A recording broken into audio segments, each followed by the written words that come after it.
है पीटीसी।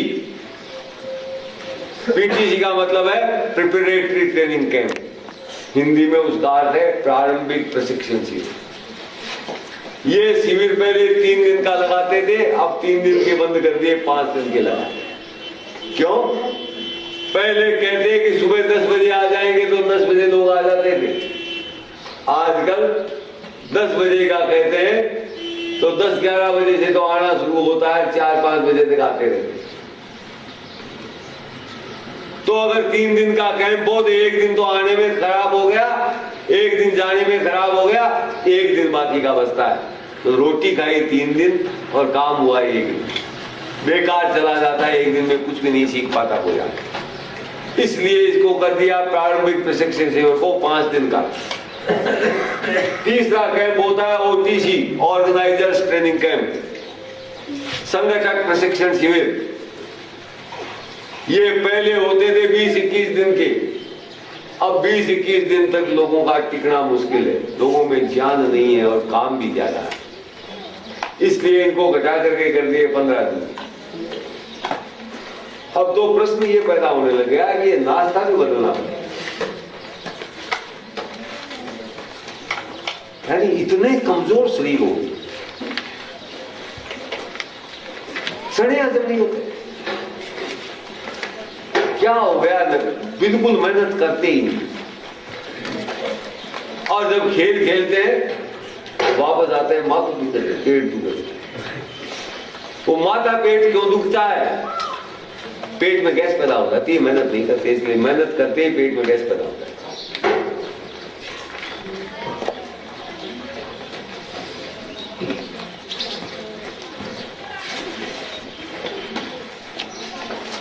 तो 20-21 दिन के कैंप तो बहुत भारी पड़ने लगे लोगों को, इसलिए उनको घटा के कितने दिन का कर दिया? 15 दिन। ये तो प्रमुख कैंप है, इसके अलावा और भी कैंप होते हैं कई तरह के, जैसे स्पेशल आईटीसी, वो किसी विशेष काम के लिए लगाए जाते हैं और उसमें जिन आदमियों को बुलाया जाता है केवल वो ही भाग लेते हैं, हर एक आदमी उसमें भाग नहीं ले सकता।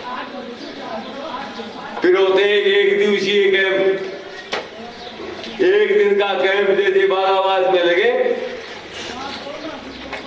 यहां पर दिन में 2 मीटिंग हो जाए, एक 11 बजे से 1 बजे तक, दूसरी रात को 2 बजे से, गर्मी का दिन है तो 9 बजे से 11 बजे तक, सर्दी के दिन है तो 8 बजे से 10 बजे, जिसमें गांव के सब स्त्री पुरुष सब इकट्ठे हो जाओ और 2-2 घंटे के 2 कार्यक्रम 1 दिन के अंदर।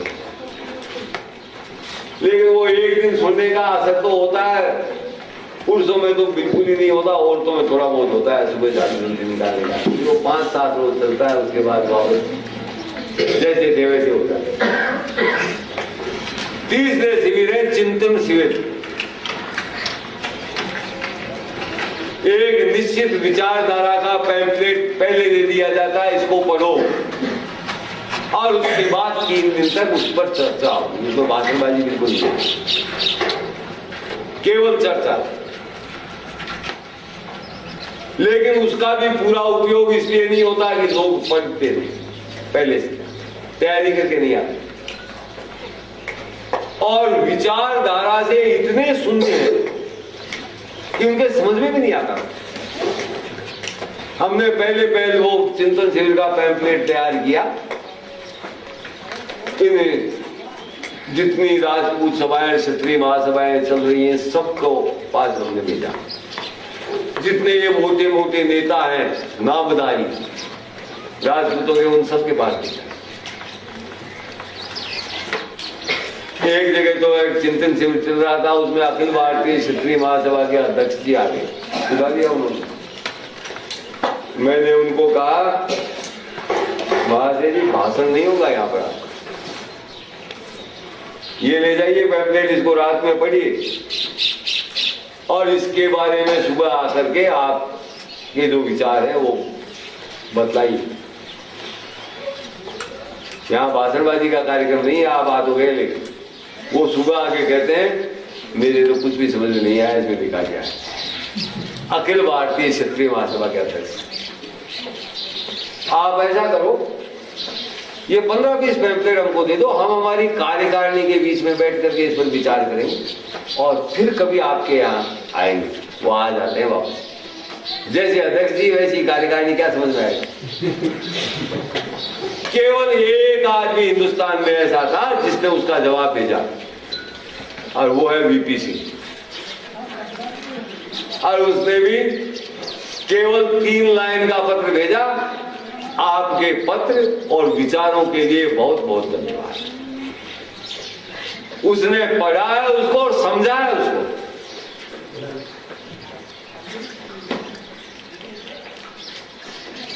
तो एक किताब आती है, उसका नाम है राजधर्म प्रणेता। इतनी मोटी किताब है, सर्जिल, कोई 400 पेज की किताब होगी, और उसकी कीमत कितनी है? केवल 40 रुपये। और उसके अंदर कितने ज्ञान की बात है? उसके किताब के अंदर जो ज्ञान है उसके हिसाब से उसकी कीमत कम से कम 500 रुपये होती है। मैंने वो किताब मंगाई और लोगों को कहा है इतनी सस्ती, इतनी बढ़िया किताब है, इसको खरीदो और पढ़ो। कितने ही लोग खरीद के, सब ने ये कहा कि हमारे को कुछ भी समझ में नहीं आया, इसमें क्या। केवल एक सज्जन है, वो कल आने वाले हैं, जिन्होंने उस किताब को पढ़ा और समझा। तो हमारा अध्ययन इतना कमजोर हो गया कि चिंतन शिविर भी हमारे लिए उपयोगी नहीं हो पा रहे हैं। हमारे पास खुद का कोई अध्ययन विचार है ही नहीं, हम आपस में चर्चा करें क्या? चर्चा करने के लिए भी तो आपस में बात करें तो दूसरे पक्ष के पास भी तो विचार होना चाहिए ना कुछ। तो ये चिंतन शिविर बहुत कामयाब हो सकते हैं अगर हम अपने अध्ययनशीलता को बढ़ाएं। अध्ययनशीलता से विचारशीलता बढ़ेगी, तब हमारे चिंतन शिविर अभी कर तो रहे हैं लेकिन उतने कामयाब नहीं होने रहे जितने होने चाहिए। ये है प्रमुख शिविर। उसके बाद शाखा, जिस भी गांव में 10-15 स्वयंसेवक रहते हो उसको नियमित रूप से शाखा लगानी चाहिए। लगाते हैं महीने, 2 महीने, 3 महीने, 4 महीने, फिर ठंडे होके बैठे। यानी इतने निकम्मे हो गए लोग कि नियमितता को तो निभा ही नहीं सकते। जिस भी गांव में 10-15 स्वयंसेवक हो वो इकट्ठे हो रोजाना एक जगह, बिना झंडा लगाए ध्वज प्रणाम करें, और कैंप में जो कार्यक्रम होते हैं, खेल होते हैं, वो खेल खेलें, चर्चा होती है चर्चा करें। इसको कहते हैं शाखा लगाना। तीसरे कार्यक्रम है समारोह। हमारे महापुरुषों की जयंतियां बनाएं, हमारे अच्छे कार्यकर्ताओं की स्मृति में समारोह बनाएं, भगवान रामकृष्ण की जयंतियां मनाएं, और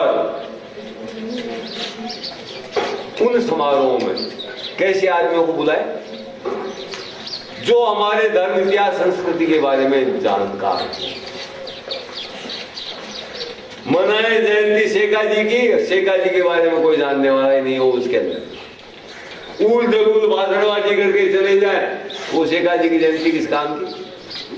जयपुर में जोटवाड़ा में एक साल एक महाराणा प्रताप जयंती बनी साहब, उसके अंदर 3 आदमी अतिथि वक्ता थे, एक मंत्री जी, 2 एमएलए, और तीनों के भाषण में ही कहीं महाराणा प्रताप का नाम ही नहीं आया।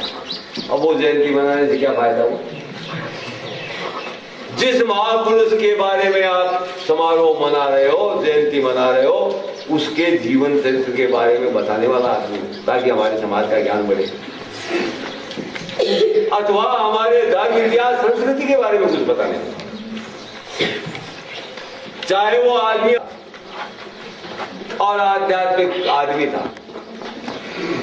एक रोज कृष्ण जन्माष्टमी का उत्सव चल रहा, में घटा चली जोर से, तो लड़के आकाश की तरफ देखे तो मदनलाल शर्मा कहता है, कृष्ण की जन्म जयंती मना रहे हो, और बादलों को देख करके डरते हो। कृष्ण गोवर्धन पर्वत को लेके खड़ा हो जाएगा या बूंद नहीं पड़ेगी। और आप देखे सिंधी कैंप तक बारिश हुई, राजपूत बोर्डिंग हाउस में बूंद नहीं। तो अच्छा आदमी चाहे किसी भी समाज का हो, जो हमारे धर्म इतिहास संस्कृति के बारे में बता सकता हो, जो जिसके लिए हम समारोह मना रहे हैं, उस महापुरुष के बारे में कुछ बताने लायक हो, ऐसे लोगों को बुलाना चाहिए। नेताओं सेताओं से बचना चाहिए। ये कुछ भी नहीं जानते, ये तो अपनी स्वार्थ की राजनीति के अलावा कोई धंधा नहीं। और बड़े खर्चे वाले समारोह नहीं मनाने चाहिए। छोटे छोटे समारोह, चाहे 100-200 आदमी उनमें इकट्ठे हों, जितना आदमी कम खर्चा करेगा उतना ही ज्यादा दिन जिएगा। हमारे कैंप ये बरसों से क्यों चले आ रहे हैं लगातार, इसका रहस्य कम खर्चा है। हर एक गांव वाला कराने के लिए तैयार हो जाता है, और दाल रोटी तो खा लीजिए, तब रहूंगा गांव का जाने। और अब आनंद नई नई चीजा ओटा वो शुरू कर दो, तो यही बात है।